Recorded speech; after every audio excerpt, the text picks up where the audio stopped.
రాయవచ్చు, మీకు రాయవలసి వచ్చును. చాలు. కొద్ది నిమిషాలందరూ కూర్చోండి. చిన్నపిల్లలు అటు ఇటు తిరగొద్దు, ఒక చోటు కూర్చోండి. శబ్దం చేయొద్దు. మీరు ఏదైనా శబ్దం చేస్తే అందులో వినపడతారు పిల్లలు. లైవ్లో మీ మాటలు వినపడతాయి కనుక చిన్నపిల్లల దగ్గర పెట్టుకోండి, తిరగనివద్దు. కొద్దిసేపు దేవుని మాటలు విందాం. చదువుబడిన వాక్య భాగంలో వచనమంతా వివరించడానికి సమయం సరిపోదు కానీ ఒక్క మాట, అందులో ఒక మాట. ఆ మాట ఏమిటంటే పోరాటము. పోరాటము అనే మాట ఇక్కడ కనబడుతుంది. పోరాటము అనే మాటకు మరొక భావం ఏమిటంటే యుద్ధము. యుద్ధము అనేది దేశములకు మధ్యలో యుద్ధములు జరుగుతూ ఉంటాయి, పోరాటాలు. రాష్ట్రములకు కూడా పోరాటములు జరుగుతూ, యుద్ధాలు జరుగుతూ ఉంటాయి. గ్రామములకు కూడా పోరాటాలు ఉంటాయి. ఒకే గ్రామంలో ఉన్న ఆ గ్రామస్తులకే పోరాటములు, యుద్ధాలు కలుగుతూ ఉంటాయి. ఇంకో మాటలో చెప్పాలంటే గృహములో కూడా, కుటుంబములో కూడా పోరాటములు ఉంటాయి. పిల్లలను బట్టి పోరాటము, భార్యను బట్టి పోరాటము, భర్తను బట్టి పోరాటము. వారి పోరాటములు ఒక్కొక్కరిది ఒక పోరాటం. ఇవన్నీ ఒకటైతే మనిషికే పోరాటము. దైవజనులు అన్నారు, మనిషికి శరీరమే ఒక శత్రువు అన్నారు. శరీరమే ఒక శత్రువు అనగా ఈ శరీరమునకు లోపల ఉన్న ఆత్మకు పోరాటము జరుగుతూ ఉంటుంది. యుద్ధము ఇది ఆగిపోయేది కాదు. అందుకని ఈ దినమున దేవుని పిల్లలమైన మనము దేనితో పోరాడాలి? చాలా విషయాలు బైబిల్లో మనకు కనబడుతూ ఉన్నాయి. మరొక మాటలో చెప్పాలంటే ఆత్మ సంబంధమైన పోరాటం. ఇప్పుడు చెప్పే వాక్య అంశం ఏమిటంటే శరీర సంబంధమైన పోరాటము కాదు కానీ ఆత్మ సంబంధమైన పోరాటం. మొదటిగా మనము దేనితో పోరాడాలి? ప్రభు అయిన యేసుక్రీస్తు వారు భూమి మీద ఉన్న దినములలో మనము ఎందుకు పోరాడాలి అన్న మాటలు ప్రభు చెప్పారు. లూకా సువార్తలో 13వ అధ్యాయం 24వ వచనములో ఇక్కడ మొదటిగా రక్షణ పొందిన వారు పోరాడవలసిన ఒక పోరాటాన్ని గురించి ప్రభు తెలియజేస్తూ ఉన్నారు. ఆయన వారిని చూసి, ఇక్కడ బాగా వినాలి, ఇరుకు ద్వారమున ప్రవేశింప పోరాడుడి. అనేకులు ప్రవేశింప చూచుచున్నారు గాని వారి వలన కాదని మీతో చెప్పుచున్నానని. మొదటి పోరాటమును గురించి ప్రభు చెప్పుచున్న మాట ఏమిటంటే ఇరుకు ద్వారమున ప్రవేశించడానికి పోరాడండి. రెండు ద్వారములను గురించి ప్రభు చెప్పారు. ఒకటి ఇరుకు ద్వారము, మరొకటి విశాల ద్వారము. సాధారణముగా ఎవరైనా కానీ ఏది కోరుకుంటారు? మాట్లాడలేదు. విశాలాన్ని కోరుకుంటారా, ఇరుకును కోరుకుంటారా? మరి ఇక్కడ ప్రభు ఏమంటున్నారంటే మీరు ఇరుకు ద్వారములోనే వెళ్ళాలి. ఇరుకు ద్వారం అంటే ఏమిటి? విశాల ద్వారం అంటే ఏమిటి?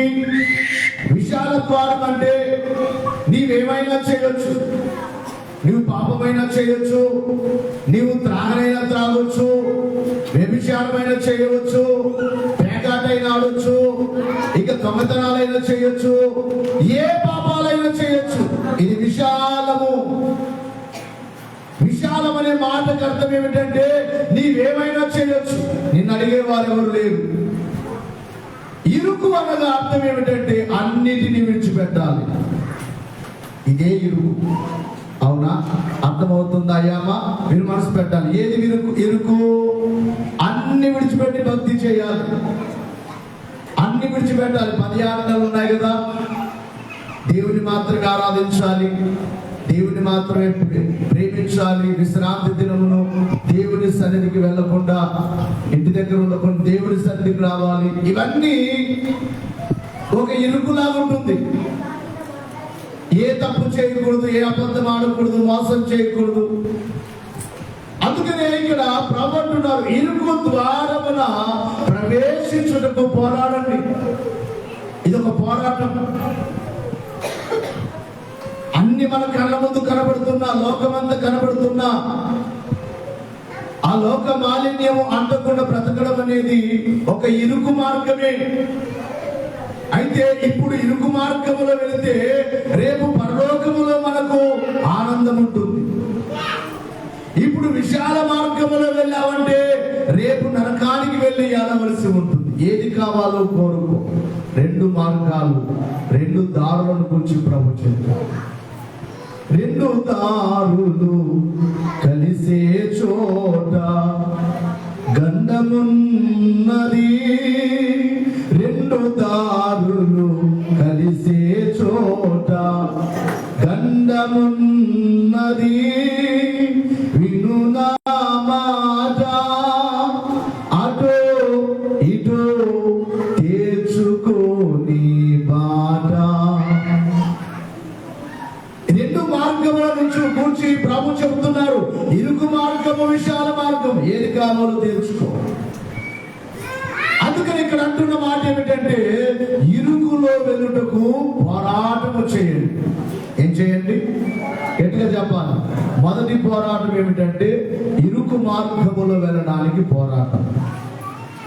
ఇక 2వ పోరాటమును గురించి బైబిల్లో రాయబడిన మాటలు చూసినట్లయితే, ఏప్రిల్కు రాసిన పత్రిక 12వ అధ్యాయము 4వ వచనములో రాయబడిన మాట, మీరు పాపముతో పోరాడుటలో రక్తము కారునంతగా ఇంకా దానిని ఎదిరింపలేదు. ఇక్కడ 2వ పోరాటం ఏమిటంటే పాపముతో పోరాడుట. అనగా పాపం అనేది మనిషిని విడిచిపెట్టేది కాదు, ఒక అలవాటు. ఏదైనా ఒక అలవాటు, ఒక బలహీనత. అతను అనుకుంటాడు అది మానాలని, ఈ పాపం మానాలని అనుకుంటాడు, కానీ అది ఓ మాటలో చెప్పాలంటే విడిచిపెట్టేది కాదు. ఒకసారి పట్టుకుందంటే విడిచిపెట్టేది కాదు.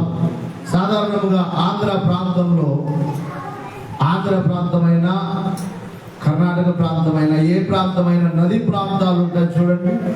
నదీ ప్రాంతాల్లో కొన్ని కొండల నుంచి కొన్ని చెట్లు, ఆ మొద్దులు, విలువైన మ్రాణులు కొట్టుకొని వెళ్తుంటాయి. ఆ మొద్దులు కొట్టుకొని వెళ్తాయి. ఈ ఒడ్డులో కొంతమంది బాగా గజ ఈతగాళ్ళు, బాగా ఈదగలిగిన వారు, ఏట్లో కూడా ఎదురు ఈదగలిగిన వారు, ఆ ఏటు ఒడ్డున ఉండి వాళ్ళు దాన్ని బయటికి లాక్కుంటూ ఉంటారట. ఒకడు అందులోనికి వెళ్ళి దాన్ని బయటికి ఎలా తీసుకొని వస్తే ఒడ్డున మరి కొంతమంది ఉండి దాన్ని బయటికి లాక్కుంటారట. ఒక రోజున ఇలా ఉన్నారు, ఏటి ఒడ్డున ఉన్నారు. ఆ నదిలో కొట్టుకొని వెళుతుంది ఒకటి నల్లగా. అది మొత్తనుకున్నారు వారు. వాళ్ళు ఒకడు అన్నారే, నీవు దుముకురా, నువ్వు వెళ్ళి దాన్ని బయటికి లాక్కుంటురా, మేము నీకు సహాయం చేస్తామన్నా. అనగానే వీడు ఏం చేశాడంటే వెళ్ళిపోయి నదిలోనికి దుముకి దాన్ని బయటికి లాక్కొని రావడానికి ప్రయత్నం చేస్తున్నాడు.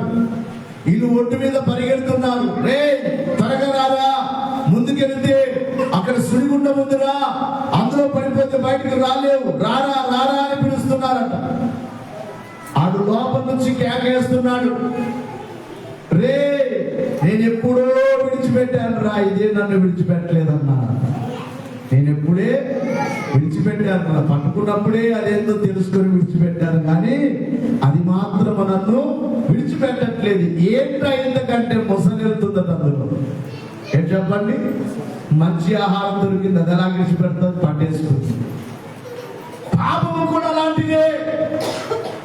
అందుకే దానితో పోరాడాలంటే ఎంతవరకు పోరాడాలంటే పోరాడండి. రక్తము కారేంతగా మీరు పాపముతో పోరాడాలి.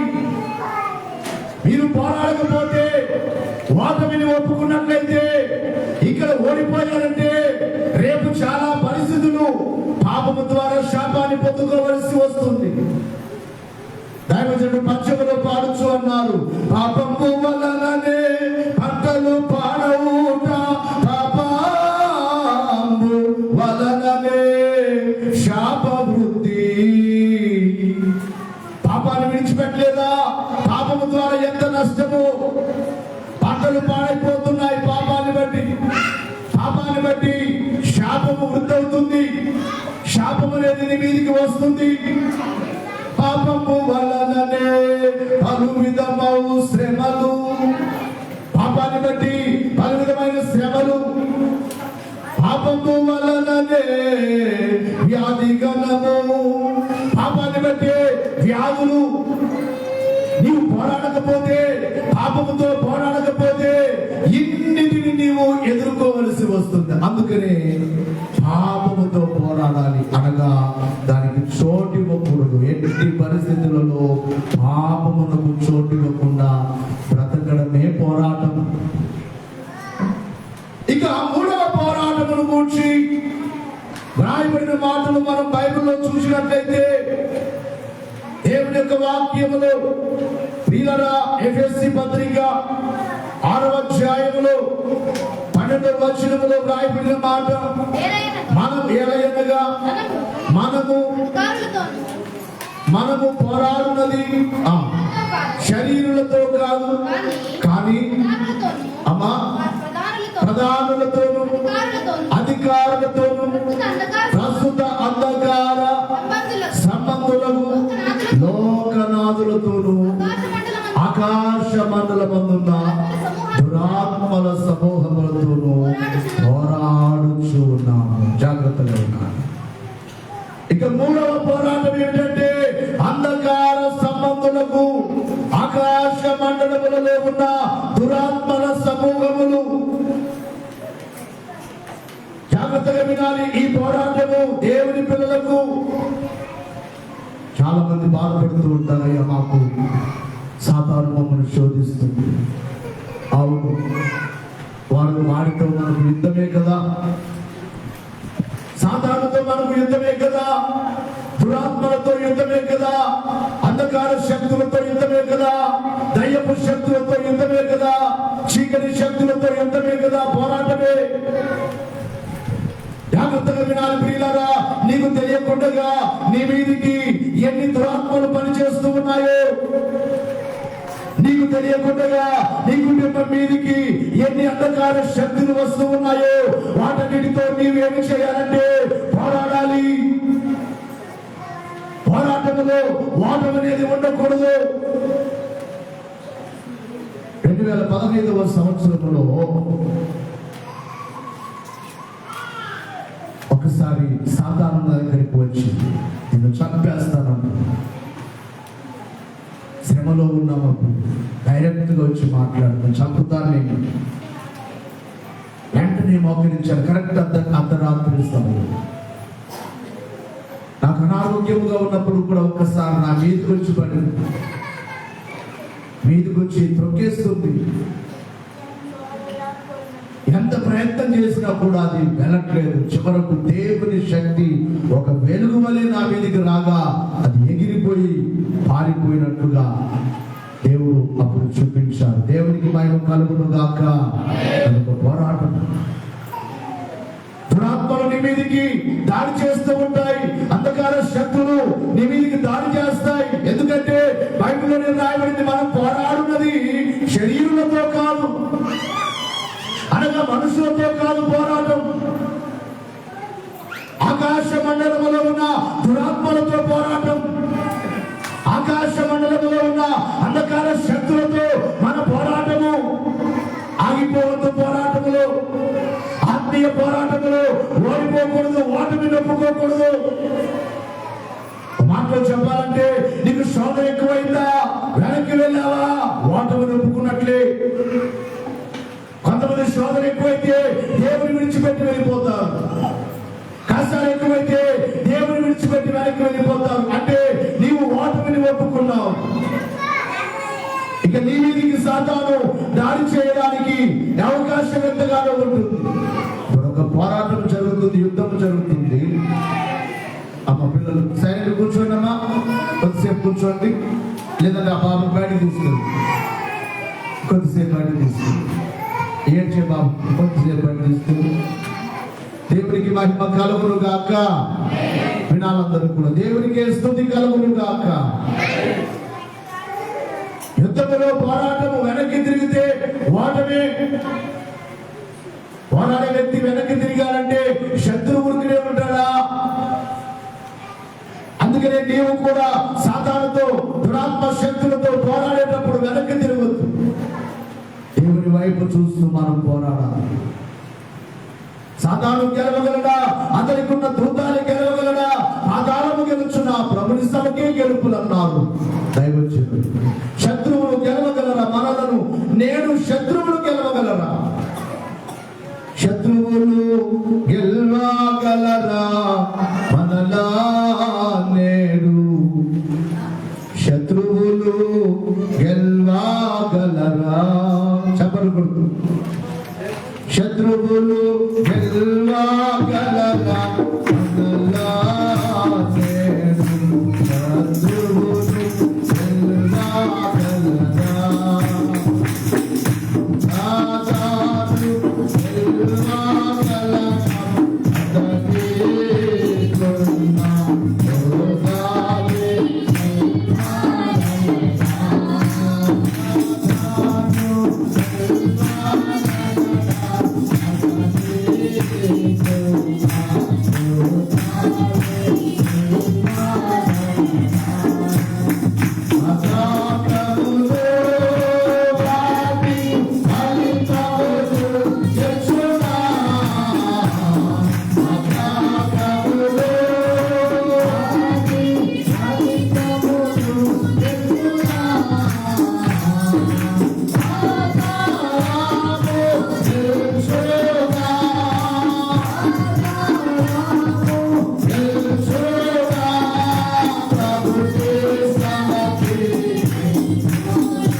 ఓడిపోతున్నాం. విజయం పొందాలంటే ఒకే సూత్రం ఏమిటి? స్తోత్రము చేయండి. ఏమి చేయండి? గట్టిగా చెప్పాలి. ఒక కాళ్ళ మీద ఉండి స్తోత్రము చేయండి. శత్రువు గడగడ వణికిపోతాడు. కనుక మూడవ పోరాటం ఏమిటంటే ఆకాశ మండలం అందున్న దురాత్మ సమూహములతో మనము పోరాడుచున్నాము. గమనించాలి ప్రియులారా. ఇక నాలుగవదిగా చూసినట్లయితే మన పోరాటము మరొకటి ఏమిటి అంటే ప్రార్థనలో పోరాటము. ప్రార్థన. ఎంతమంది ప్రార్థన చేయగలుగుతున్నారు? కొంతమంది వారి జీవితంలో ప్రార్థనే లేదు. ఆదివారం ఆరాధనకు వస్తున్నారు, వెళ్ళిపోతున్నారు. మరలా ఆదివారం వరకు మోకరించని వారు ఎందరో ఉన్నారు. ప్రార్థన చేసుకోని వారు ఎందరో ఉన్నారు. ప్రతిరోజు ప్రార్థన చేయాలి. ప్రార్థన ప్రార్థన ప్రార్థన ప్రార్థన ద్వారానే మనం ఏదైనా పొందుకోగలము. ప్రార్థన ద్వారానే దేవుని పిల్లలు ప్రార్థన మానకూడదు. ప్రార్థనలో పోరాటము. దేవుని యొక్క వాక్యములు మనము చూసినట్లయితే పరిశుద్ధ గ్రంథములో వ్రాయబడిన మాట, రోమీయులకు రాసిన పత్రిక 15వ అధ్యాయము 32వ వచనములో, కొలస్సీ పత్రిక 4వ అధ్యాయం 12వ వచనం 13వ వచనం. సహోదరులారా, యూదయాలోనున్న అవిధేయుల చేతుల నుండి తప్పింపబడి యెరూషలేములో చేయవలసి ఉన్న ఈ పరిచర్య పరిశుద్ధులకు ప్రీతికరమగునట్లును నేను దేవుని చిత్తము వలన సంతోషంతో మీ యొద్దకు వచ్చి మీతో కలిసి విశ్రాంతి పొందునట్లును నా కొరకు దేవునికి చేయు ప్రార్థనల యందు నాతో కలిసి పోరాడవలెనని. ఇక్కడ అంటున్నాడు, నాతో కలిసి ప్రార్థనల యందు నాతో కలిసి పోరాడవలెనని. మన ప్రభువైన యేసుక్రీస్తును బట్టి, ఆత్మ వలన ప్రేమను బట్టి మిమ్మల్ని బతిమాలుచున్నాను. అపోస్తలుడైన పౌలు రోమా సంఘాన్ని బతిమాలుతున్నాడేమని, నాతో కలిసి మీరు పోరాడాలి ప్రార్థనలో. చాలా మంది ప్రార్థనలు కానీ ఇంటి దగ్గర ఉంటున్నారు. అంటే దేవుని సేవకులతో కలిసి ప్రార్థనలో ప్రతి ఒక్కరూ పోరాడాలి. ప్రార్థనలో పోరాటము. ఎంతమంది ప్రార్థన పోరాటములు కలిగి ఉన్నారు?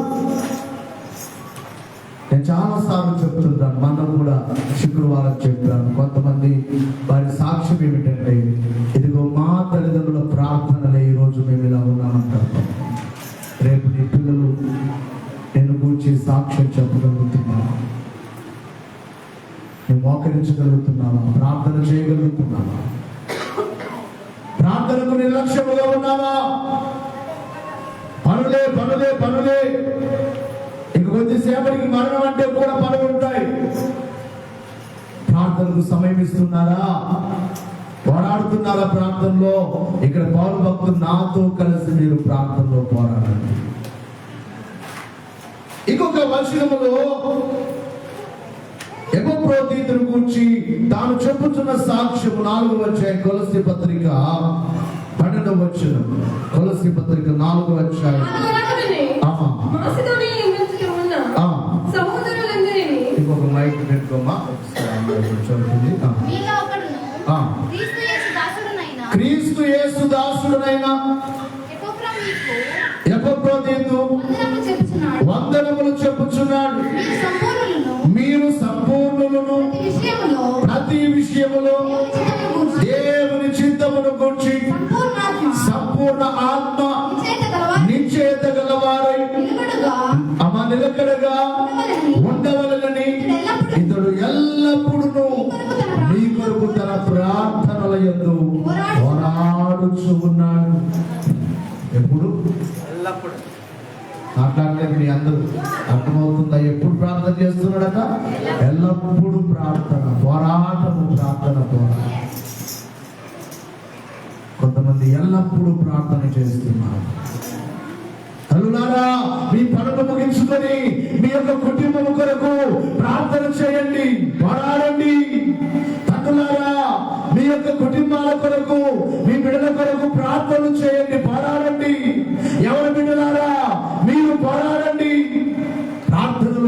పోరాడండి. ప్రార్థన పోరాటము కలిగి ఈ లోకంలో మనం బ్రతకాలి. ఇక 5వదిగా చూసినట్లయితే మరొక పోరాటము కనబడుతుంది. ఈ పోరాటం ఏమిటి? ఒక మాటలో చెప్పాలంటే ప్రార్థన పోరాటమును గూర్చి పోయిన 2 వారాల కిందట మీకు చెప్పాను. యాకోబు రాత్రంతా ఏం చేశాడట? పోరాడాడు అని అక్కడ కూడా ఏం చేశాడట? పోరాడుతున్నాడు. కన్నీరు కారుస్తూ ఏడుస్తూ పోరాడుతున్నాడు. అయ్యా, నీవు నన్ను ఆశీర్వదిస్తేనే గాని నేను నిన్ను విడిచిపెట్టను. అనగా నీవు ఎలా పోరాడాలి ప్రార్థనలో అంటే దేవుని ద్వారా నీ ఏ అవసరం అయితే ఉందో అది పొందుకునేంత వరకు తప్పకుండా ఏం చేయాలి? మాట్లాడుతుంది. ఆగుకూడదు, పొందుకోవాలని. నా సాక్ష్యం మీరు చెప్తూ ఉంటాను. దాదాపు 3 నెలలు మంచాన పడ్డాను. 2001 3 నెలలు లేచి కొంత దూరం నడవలేని స్థితి. వయసు చిన్నదే, లెక్క వేసుకున్నాను. అప్పటికి నా వయసు 16-17 ఏళ్ళ వయసు. నాకు అనారోగ్యం వచ్చినది. చిన్న వయసు, అనారోగ్యం. నేను చెప్పినట్టుగా ప్రతి సంవత్సరం నాకు అలాగొచ్చేది, అనారోగ్యం వచ్చేది. చివరికి ఎక్కువైపోయింది. ఆ సంవత్సరంలో 2001లో బాగా ఎక్కువైపోయింది.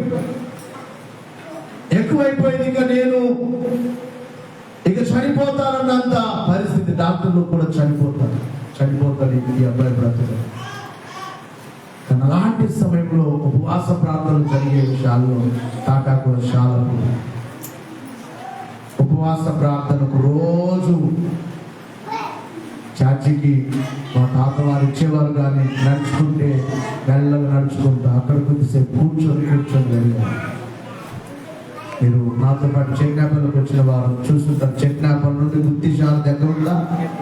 చాలా కిలోమీటర్లు అవుతుంది. అన్ని కిలోమీటర్ల అనారోగ్యం. ఒకవేళ ఆరోగ్యం ఉంటే నడుచుకుంటూ వెళ్ళొచ్చు, ఆరోగ్యం బాగుంటే నడిచి వెళ్ళొచ్చు. అలా నడుచుకుంటూ వెళ్తున్నాను. ఒక రోజున ఒక మోటార్ సైకిల్ అతని ఆపి, ఎక్కడికి వెళ్ళాలి బాబు అన్నాడు. శాలకు వెళ్ళాలి అంటే నేను అక్కడ తిప్పి వెళ్తాను, గుర్తికి వెళ్తున్నాను, తిప్పి వెళ్తాను. ఆ బండి ఎక్కడానికి ఒక కాలు బయట లేకపోతే కింద పడిపోయాను. నేను ఒక కాలు మీద నిలబడలేకపోయాను. అంత నీరసం, అంత బలహీనం. ఎందుకు చెప్తున్నానంటే ఒక రోజున ఇక నాకు బాగా ఎక్కువైపోయింది. డాక్టర్లు ఆపరేషన్ చేయాలంటున్నారు. రోజుకు నొప్పి ఎక్కువైపోతుంది. గుండెల్లోకి వచ్చేస్తుంది నొప్పి. ఆ నొప్పి వచ్చినప్పుడు ప్రాణం పోయేంత అలాగా నేను కింద పడి దొరలేవాను. నేను బాధపడుతుంటే మా తాత, మా మేనమామ అవుతారు తాత అని పిలిచేవాళ్ళు. ఆయన వచ్చి దగ్గర కూర్చొని, ఆయన భయపడొద్దు, ఏం కాదు, నీకు ఎంత డబ్బైనా నేను చూపిస్తానులే, నేను ఉన్నాను కదా. ఎంతో ప్రేమ. ఆయన ప్రేమను ఇప్పటికి మర్చిపోలేండి. తన కుమారుని మీద కంటే నా మీద ఎక్కువ ప్రేమ. తన కుమారుడు ఉన్నాడు. ఆ కుమారుని ఎప్పుడు తిట్టేవాడు, కొట్టేవాడు. మేమెవరికో మామూలుగా దూరం అవుతాం కదా. మేనత్త పిల్లలు మా మేనత్త అల్లులమైన దూరమే కదా, సొంత కొడుకే కదా ఎక్కువ. కానీ అంత పెద్ద మనిషి ప్రతిరోజు ఉదయాన్నే వెళ్ళి ఇడ్లీ సాంబార్ తెచ్చేవాడు. రైల్వే స్టేషన్ దగ్గర ఇడ్లీ సాంబార్ బాగుంటుంది. ఉదయాన్నే వేడిగా ఇడ్లీ సాంబార్ తిన్న నాయన అనేవాడు. వీళ్ళని గమనించారు. ఎందుకు చెప్తున్నానంటే ఒక రోజున సాయంకాలం 7 అవుతుంది టైం. చాలా బాధ ఎక్కువైపోయింది. అక్కడ మా అత్త పిల్లలందరూ నవ్వుకుంటున్నారు, వారు సంతోషంగా ఉన్నారు. నేను వారందరి మధ్యలో లేచి బయటకు వెళ్ళిపోయి ప్రక్కన మా పిన్నమ్మ వారి ఉంటే ఆ ఇంట్లోకి వెళ్ళిపోయి గది తలుపులు వేసుకొని మోకాళ్ళ మీద ఉండి ప్రభుని అడుగుతున్నాను, ప్రభు తీసుకుంటావా? ఈ రాత్రి తీసుకొని దగ్గరకు వచ్చేస్తాను. ఈ రాత్రి నీ దగ్గరకు వచ్చేస్తాను. ఈ రాత్రి వచ్చేస్తాను. ఇదే ప్రార్థన. నాకు జీవం ఇస్తావా? నీ కొరకు బ్రతుకుతాను, నీ సేవ చేస్తాను. ఈ 2 మాటలు కన్నీళ్లు కాలుస్తూ అడుగుతూ ఉండగా అప్పుడే దైవ దర్శనము కలిగి ఆ సమయంలోనే, కుమారుడా, నీ మరణాన్ని నేను కొట్టివేస్తున్నానని దేవుడు మాట్లాడి ఆ రాత్రి నాకు స్వస్థత కలిగింది. చెప్పండి. అంటే మనం ప్రార్థనలో పోరాడాలి. అది అనారోగ్యమైన, అది సమస్య అయినా ప్రార్థన ద్వారానే నీవు పొందుకోవాలి. ప్రార్థన పోరాటం. యాకోబు, నీవు నన్ను ఆశీర్వదిస్తేనే కానీ నేను నిన్ను విడిచిపెట్టనని పట్టుదలతో ప్రార్థనలో పోరాడినట్లుగా ప్రతి ఒక్కరూ ప్రార్థన పోరాటము కలిగి ఉన్నారు. ఇక 5వదిగా చూసినట్లయితే మన పోరాటము ఇంకా ఏమిటి అంటే సువార్త విశ్వాస పక్షమున మనము పోరాడాలి. సువార్త, దేవుని సువార్త ప్రకటింపబడాలి. నీవు దేవుని గురించి తెలుసుకున్నావు, ఈ శుభవార్త నీవు విని తెలుసుకున్నావు. ఇంకా తెలియని వారెందరున్నారు? నా పేరే తెలియని ప్రజలు ఎందరో ఉన్నారు. నా ప్రేమను వారికి ప్రకటింప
సువార్త కొరకు పోరాడాలి.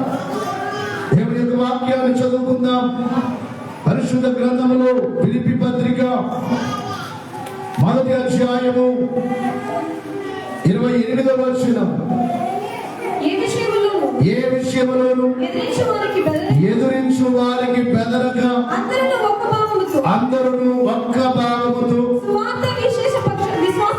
సువార్త విశ్వాస పక్షమున పోరాడుచు ఏక మనస్సు గల వారై నిలిచి ఉన్నారని నేను మిమ్మల్ని గూర్చి వినులాగున క్రీస్తు సువార్తకు తగినట్లు ప్రవర్తించుడి. ఇక్కడ రాయబడిన మాట ఏమిటంటే సువార్త విశ్వాస పక్షమున పోరాటం.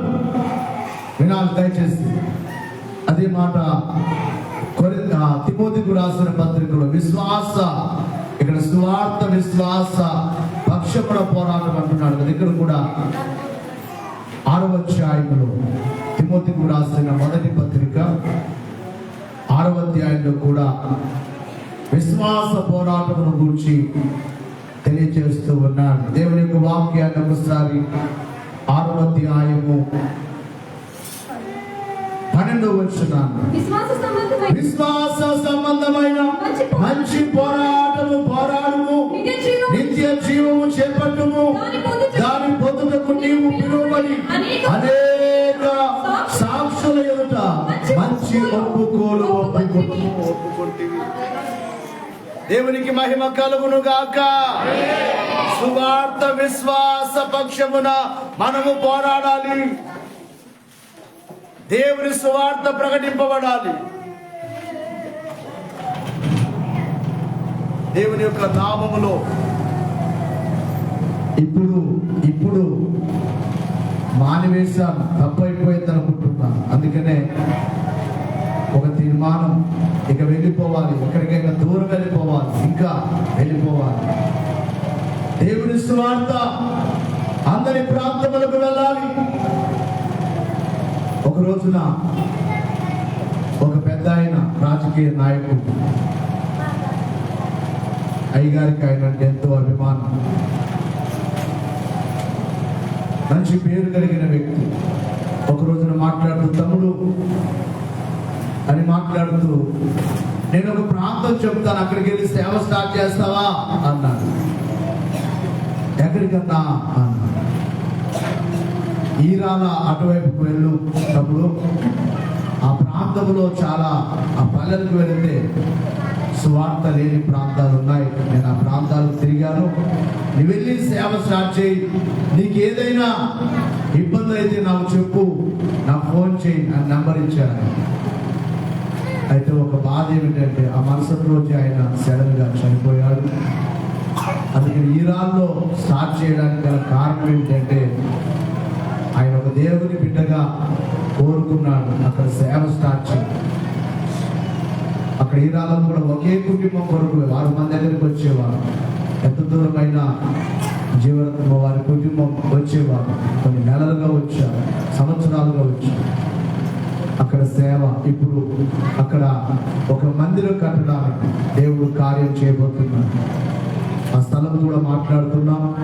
అద్భుత రీతిగా అక్కడికి మన పోయిన వారు వెళితే వారు చెబుతున్నారయ్యా, స్థలం ఒకటి మీరు మాట్లాడండి, ఆ మందిరం వేయడానికి ఎంత ఖర్చు అవుతుందో, కుటుంబానికి ఎంత మేమే వేసుకుంటామయ్యా, మీరు ఏమొద్దందులోనికి బండలు పాతి ఇక్కడ పురుగుల్లో వేసినట్టుగా అంత మేమే వేసుకుంటామని మాట్లాడుకున్నామయ్యా, అంత అయ్యగారికి భారం ఉండకూడదు అని మాట్లాడుకున్నా. చాలా సంతోషం వేసింది. దేవునికి మహిమ కలుగును గాక. దేవుని సువార్త కొరకు నిజంగా ఆ ప్రాంతానికి ఆ దినాల్లో చిన్న బైకు ఎక్సెల్ బండి, నాకు బైక్ తోడడం రాదు. మీకు తెలుసు, పురుగోడు సేవ వచ్చిన తర్వాత కూడా బైక్ తోలేకి వచ్చాను. నాకు పెద్ద బైక్ తోలేకి రాదు. ఎందుకు? బైక్ లేదా ఆడపత్రిలో ఉన్నప్పుడే పెద్ద బైక్ మీద తిరిగేవాడిని. కానీ నా ఫ్రెండ్ అనేవాడు తీసుకో అనేవాడు. నేను అనేవాడిని నాది కానీ కింద పడిపోతే మరలా దానికి ఏమైనా అయితే నన్ను అనుకున్నాను. దేవుడు సొంత బైక్ ఇచ్చే వరకు, సొంత బైక్ దేవుడు ఇచ్చిన తర్వాతనే బండి నేర్చుకున్నా. దేవుడికి మహిమ కలుగును గాక. అంతవరకు ఏ బైకు? చిన్న బైకులో వెళ్ళేవాడు. ఏమి ట్రాఫిక్ మీరు కూడా చూసుంటారు. మైండ్స్ లారీ తిరిగి ఎలాగో ప్రయాణం చేస్తారు. కొన్ని సంవత్సరాలు తిరిగారు. అటువైపు ఈరాల, అటువైపు మన ఆంధ్ర ఉద్యాల, గోనాల, అక్కడ ఇంకొక గోనాల ఉంది, అటువైపు గోనాలు ఉంది, ఉద్యాలవతల గోనాలు ఉంది. మన ఒక సహోదరుడు అక్కడ సేవ చేస్తూ చెబుతున్నాడు, అన్న ఇంత దూరం వచ్చారా మీరు? కనుక ప్రియులారా, సువార్త, దేవుని సువార్త ప్రతి ఒక్కరి మీద భారం ఉన్నది. నీకు తెలిసిన వారికి సువార్త చెప్పాలి, నీ బంధువులకు సువార్త చెప్పాలి, నీ స్నేహితులకు సువార్త చెప్పాలి. సువార్త అనగా శుభవార్త, మంచి వార్త.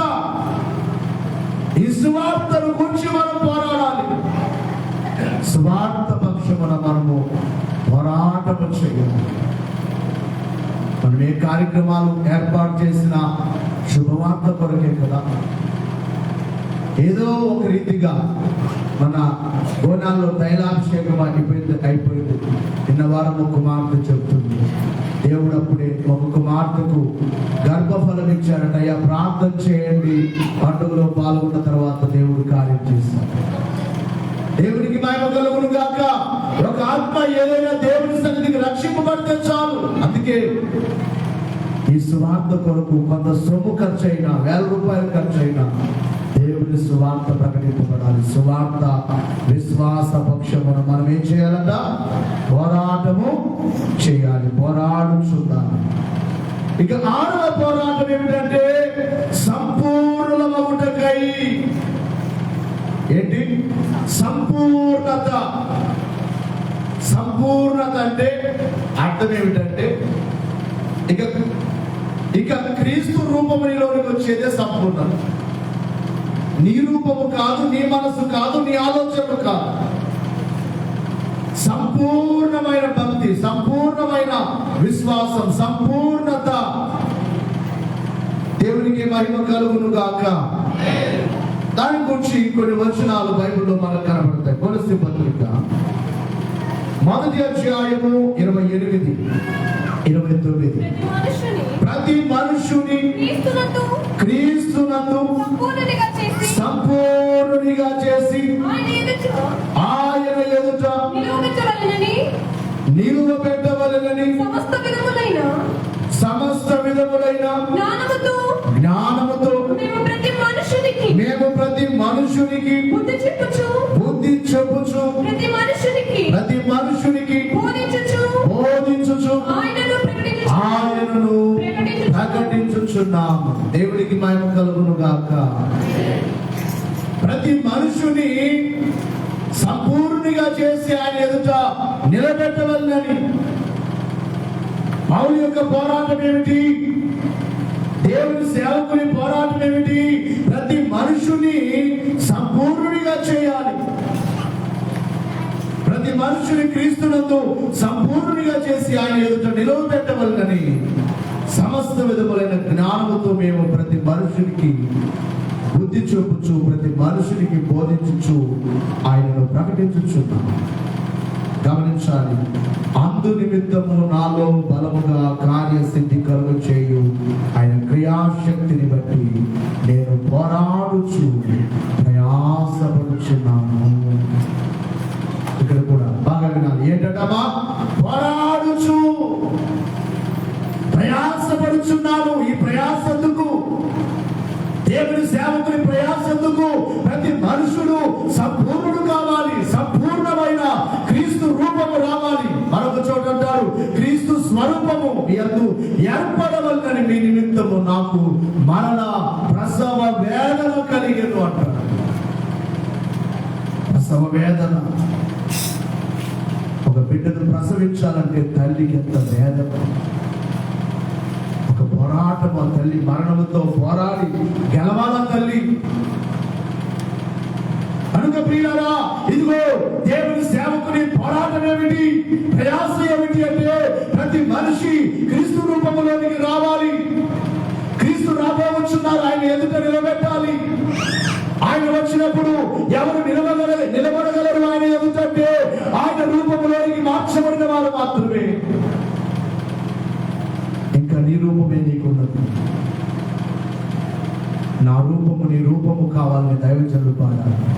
నా రూపాల వన్యామోలు నీ రూపాల వన్యామోలు నా రూపాల వన్యామోలు నీ రూపాల నారాయణము ప్రతి నిమిషము నీవే నిమిషము నీవే తారగతమగు సునురకే జీవము సునురకే జీవము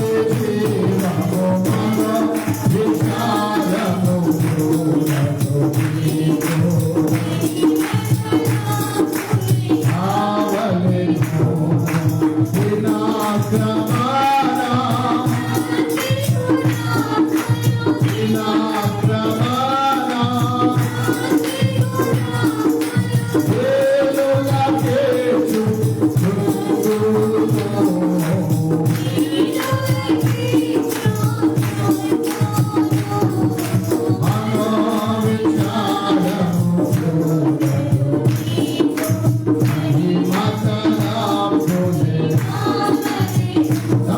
జీవము ప్రతి మనిషి క్రీస్తు స్వరూపంలోనికి రావాలని పోరాటము. దేవుని స్వరూపం మనకు రావాలి. అప్పుడే నిజమైన క్రైస్తవ జీవితం. ఇంకా రాలేదు, ఇంకా ఏర్పడలేదు, ఆ రూపం ఏర్పడలేదు. ఇంకొక చరణంలో దైవజనులు అన్నారు, సూర్యుడు పువ్వులకెంతో సొగసైన రంగులతో సూర్యుడైనట్టు యేసు శుభగుణములతో. సూర్యుని కిరణాలు పుష్పముల మీద ఆ పడినప్పుడు ఎలాగైతే రంగులు వస్తున్నాయో నీతి సూర్యుని కళలు, నీతి సూర్యుని యొక్క రూపం మనకు రావాలి. అదే సంపూర్ణత. ఈ సంపూర్ణత రావాలనే దేవుని సేవకుల పోరాటము, ప్రయాసపడు పోరాడుచు ప్రయాసపడుచున్నాము. చాలా మందికి దేవుని సేవకుల ప్రయాస అర్థం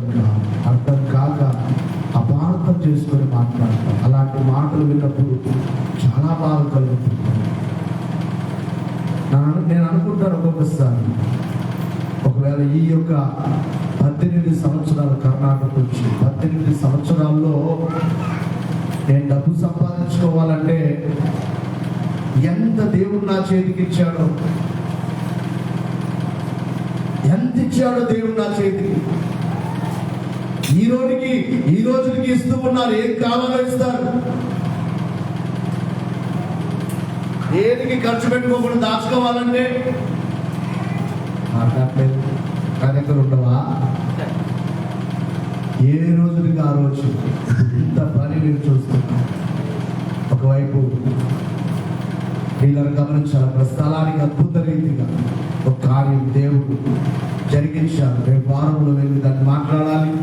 వీలైతే ఆ మందిరానికి ఆ బిడ్డలందరికీ దేవుడు ప్రేరేపించారు కాబట్టి ఒక వారంలో మందిరం అయిపోతుంది. చెప్పకూడదా? అయిపోతుందని మీరు ఆగిపోవద్దు. మీరు కూడా మరల మనం ఇప్పుడు అక్కడ 4 లక్షలు చెప్పారు. కొంత తగ్గితే కూడా ఇంకా కొంత సొమ్ము కట్టాలి. దానికి మనం టైం పెట్టాలి. ఆ టయానికి ప్రతి ఒక్కరు మీరు సిద్ధపరచుకోవాలి. అనందరం ఒక మాట చెప్పాలంటే కుడుగోడు సంఘం పెద్దన్న ఉన్నట్టు. ఎవరు మీరు? పెద్దన్న. మీరెవరు? మాట్లాడుతూ పెద్దన్న ఉన్నట్లు ఈ సంఘం 6 సంఘాలకు పెద్ద. కాబట్టి అన్నింటితో మీరు సహకారం చేయాలి. చేయాలా వద్దా? తప్పకుండా చేయాలి. దేవునికి మహిమ కలుగును గాక. అక్కడ సంఘం మాకేం సంబంధం అని అనుకోలేదు. భూదాన మందిరానికి కూడా ప్రతి ఒక్కరు మీ శక్తి కొలను వేస్తున్నారు. దేవునికి మహిమ కలుగును గాక. పోరాడదాం. ఆయన రూపం మనకు వచ్చేంత వరకు పోరాడదాం. మీకు మీరుగా ప్రార్థనలో పోరాడండి. ఆ ప్రార్థనలో అయ్యా నీ రూపం నాకు రావాలయ్యా అని అడగండి. నీ రూపం నాలోనికి రావాలయ్యా అని అడగండి. గొంగలి పురుగు అది దాదాపుగా కొన్ని రోజులు ఉపవాసముతో ఏకాంత స్థలములకు వెళ్ళి ప్రాణముతో మరణముతో పోరాడి అది ఎలా బయటకు వస్తుంది? చిలుకగా బయటకు వచ్చినట్టుగా దేవుని రూపం మనలో ఏర్పడే వరకు ప్రార్థనలో పోరాడదాం. సువార్త కొరకు పోరాడదాం. ఇక్కడ ఆయన రూపం మనకు వచ్చే వరకు పోరాడదాం. ఇక లాస్ట్ మాట ఏమిటంటే పరిశుద్ధులకు అప్పగింపబడిన బోధ నిమిత్తమై పోరాడుట. ఇప్పుడు యూదా పత్రికలోనికి వెళ్ళండి. 3వ వచనంలో చదువుకున్నాం కదా. ప్రియులారా మనకందరికి కలిగే రక్షణను గూర్చి మీకు వ్రాయవలనని విశేషాసక్తి గల వాడనై ప్రయత్నపడుచు ఉండగా పరిశుద్ధులకు ఒక్కసారి అప్పగింపబడిన బోధ నిమిత్తము మీరు పోరాడవలనని రాయవలసి వచ్చింది. జాగ్రత్తగా దేవుని వాక్యము కొరకు పోరాడాలి. దేని కొరకు? వాక్యము కొరకు. ఈ రోజున దేవుని వాక్యానికి విరుద్ధంతో ఏమైనా చేయొచ్చు. ఆత్మ బాగుంటే చాలు. శరీరముతో ఏమైనా చేయొచ్చు. బోధ కొరకు పరిశుద్ధులకు అప్పగింపబడిన బోధ కొరకై ప్రతి ఒక్కరు ఏం చేయాలి? పోరాడాలి. వ్యతిరేకమైన బోధలు ఎవరైనా మీతో మాట్లాడినప్పుడు వారిని మీరు ఎదిరించడమే పోరాటం. ఏంటి చెప్పండి? ఎదిరించడమే. ఈ బోధ కరెక్ట్ కాదు. బైబిల్లో చూడు. ఇప్పుడు మీకు ఇంతవరకు వాక్యం చెప్పాను. బైబిల్లో ఉన్నదే చెప్పానా లేనిది చెప్పానా? మాట్లాడతాను. ప్రతి మాట రెఫరెన్స్ చూపించే చెప్పాలా? చెప్పడం జరిగిందా? లేదంటే ఊరికే ఏదైనా మాటలు చెప్పానా? ఊరికే చెప్పాలంటే కూడా చెప్పగలను. కొన్ని సంవత్సరాలుగా బోధ చేస్తున్నాను కాబట్టి దేవుడిచ్చిన అనుభవాన్ని బట్టి 1 గంట సేపు ఏ బైబిల్ తీయకుండా మాట్లాడాలంటే మాట్లాడగలం. అది కాదు. ఏది చెప్పినా బైబిల్లో తప్పకుండా మనం చూపించే చెప్పాలి. సరే, నిలబడదాం ఒకసారి. ఎలాగో పోరాడాలి అన్న కొన్ని మాటలు చదువుకొని ముగించుకున్నాం. ఇప్పుడు 7 పోరాటములను గురించి మీకు చెప్పడం జరిగింది. మొదటి పోరాటం ఏమిటి? మర్చిపోయారు అప్పుడే. మొదటి పోరాటం ఏమిటి? ఇరుకు మార్గంలో ప్రవేశించడానికి పోరాటం. చెప్పండి, ఏ పోరాటము? రెండవ పోరాటము దేనితో? పాపముతో, రక్తము కార్యంతగా పోరాడాలి. మూడవ పోరాటము చెప్పండి. మూడవ పోరాటము దురాత్మల సమూహములతో పోరాడాలి. 4వ పోరాటము ప్రార్థనలు పోరాడాలి. 5వ పోరాటము సువార్త విశ్వాస పక్షమున పోరాడాలి. 6వ పోరాటము క్రీస్తు రూపం మనకు రావాలని పోరాటము. ఇక 7వ పోరాటము పరిశుద్ధులకు అప్పగింపబడిన బోధ నిమిత్తమై పోరాటం. ఎలా పోరాడాలి అంటే నియమ ప్రకారం పోరాడాలి. నియమ ప్రకారముగా పోరాడాలి అనే మాట తిమోతికి రాసిన 2వ పత్రిక 2వ అధ్యాయం 5వ వచనం. మరియు మరియు చెడ్డి అయిన వాడు